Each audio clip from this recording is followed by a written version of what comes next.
कभी सोचा है कि हमारी पूरी डिजिटल दुनिया को कौन सी चीज चलाती है? एक ऐसी टेक्नोलॉजी जिसके बिना शायद हमारे हाथ में फोन भी नहीं होता। आज इसी के बारे में जानते हैं। अच्छा, एक सवाल है।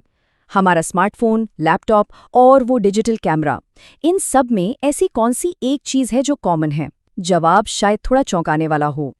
जी हाँ, इन सब की जान एक बहुत ही छोटी लेकिन अनबिलीवेबल शक्तिशाली टेक्नोलॉजी में बसती है, जिसे कहते हैं सीमॉस। और आज हम इसी की कहानी को समझने वाले हैं। तो चलिए सबसे पहले ये समझते हैं कि आखिर ये हमारे गैजेट्स के लिए इतनी ज़रूरी क्यों है। देखिए, ये सिर्फ कोई पार्ट नहीं है, बल्कि ये मॉडर्न इलेक्ट्रॉनिक्स का दिल है। ऐसा समझ लीजिए कि सीमॉस हर मॉडर्न इलेक्ट्रॉनिक डिवाइस के अंदर का एक साइलेंट, पावर बचाने वाला इंजन है। भले ही इसका नाम ज्यादातर लोगों ने नहीं सुना, पर हमारी पूरी डिजिटल दुनिया की रीढ़ की हड्डी यही है। ठीक है, तो ये सीमॉस नाम सुनने में थोड़ा टेक्निकल लगता है ना? पर चलिए इससे टुकड़ों में तोड़कर समझते हैं और फिर ये बहुत आसान हो जाएगा। तो सबसे पहले है सी, जिसका मतलब है कॉम्प्लीमेंट्री, यानी कि पूरक। मतलब दो ऐसी चीजें जो एक दूसरे की उल्टी हैं लेकिन साथ मिलकर काम करती हैं। जैसे एक टीम में दो लोग हों, जब एक एक्टिव होता है तो दूसरा आराम करता है। सीमॉस में भी ठीक यही होता है। फिर आता है एम, यानी मेटल। और मजे की बात यह है कि शुरुआत में ट्रांजिस्टर में सच में मेटल के गेट्स इस्तेमाल होते थे। अब जमाना बदल गया, टेक्नोलॉजी आगे बढ़ गई, मटेरियल भी बदल गया, लेकिन नाम वही का वही रह गया। इसके बाद है ओ, यानी ऑक्साइड। ये सिलिकॉन डाइऑक्साइड की एक बहुत ही पतली लेयर होती है, जो एक इंसुलेटर की तरह काम करती है। मतलब वो बिजली के बहाव को कंट्रोल करती है ताकि कोई गड़बड़ या शॉर्ट सर्किट ना हो। और आखिर में है एस, यानी सेमीकंडक्टर। ये वो बुनियाद है जिस पर पूरी चिप बनाई जाती है, और ये बनता है सिलिकॉन से। सिलिकॉन, जो हमें रेत से मिलता है, एक कमाल का मटेरियल है। ये कभी तो बिजली को जाने देता है और कभी रोक लेता है, मतलब अपनी मर्जी का मालिक है। तो ये जो कॉम्प्लीमेंट्री जोड़ी है, ये टीम आखिर काम कैसे करती है? चलिए इस टीम वर्क के पीछे के जादू को समझते हैं। इस टीम में दो तरह के खिलाड़ी हैं, यानी दो तरह के ट्रांजिस्टर। एक है एनमॉस और दूसरा पीएमओस। इन्हें दो अलग अलग स्विच की तरह समझिए। एनमॉस को ऑन होने के लिए हाई वोल्टेज चाहिए, जबकि पीएमओस को ऑन होने के लिए लो वोल्टेज। मतलब दोनों एक दूसरे के बिल्कुल उल्टे हैं।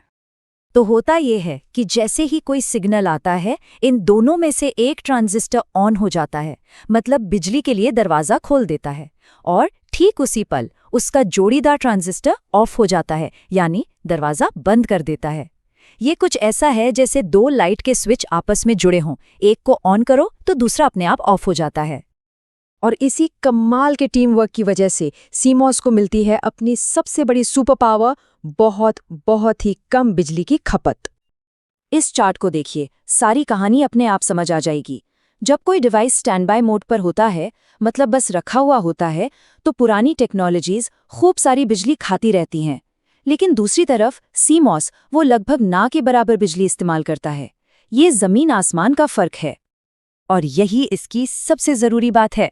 सीमॉस पावर तभी लेता है जब वो असल में कोई काम कर रहा हो, बाकी टाइम वो लगभग सो रहा होता है। इसका सीधा मतलब है लंबी चलने वाली बैटरी लाइफ और डिवाइस का कम गर्म होना। सोचिए, सीमॉस के बिना हमारे फोन की बैटरी कुछ ही घंटों में खत्म हो जाती। अब जरा ये देखते हैं कि इस एक छोटी सी चिप ने हमारी आज की दुनिया को कैसे पूरी तरह से बदल कर रख दिया है। आज जो ये मोबाइल क्रांति हुई है ना, उसकी पूरी की पूरी इमारत सीमॉस की नींव पे ही खड़ी है। स्मार्टफोन, लैपटॉप, स्मार्ट वॉच से लेकर हमारी कारों के प्रोसेसर्स और यहाँ तक कि अंतरिक्ष में जो सैटेलाइट्स घूम रहे हैं, ये सब कुछ सिर्फ इसलिए मुमकिन हो पाया क्योंकि सीमॉस बहुत कम पावर में इतना सारा काम कर सकता है। ये एक लाइन इसके असर को बिल्कुल सटीक तरीके से बताती है। सीमॉस तकनीक ने पूरी मोबाइल कंप्यूटिंग क्रांति को संभव बनाया। इसके बिना अपनी जेब में पूरी दुनिया लेकर घूमना शायद एक सपना ही रह जाता। तो आखिर में ये एक सवाल सोचने पर मजबूर करता है कि अगर सीमॉस का आविष्कार कभी हुआ ही नहीं होता, तो हमारी दुनिया आज कैसी होती? शायद हम अब भी वो फ़ोन इस्तेमाल कर रहे होते जिन्हें दिन में 3-4 बार चार्ज करना पड़ता। ये अदृश्य सी टेक्नोलॉजी सच में मॉडर्न लाइफ की एक गुमनाम हीरो है।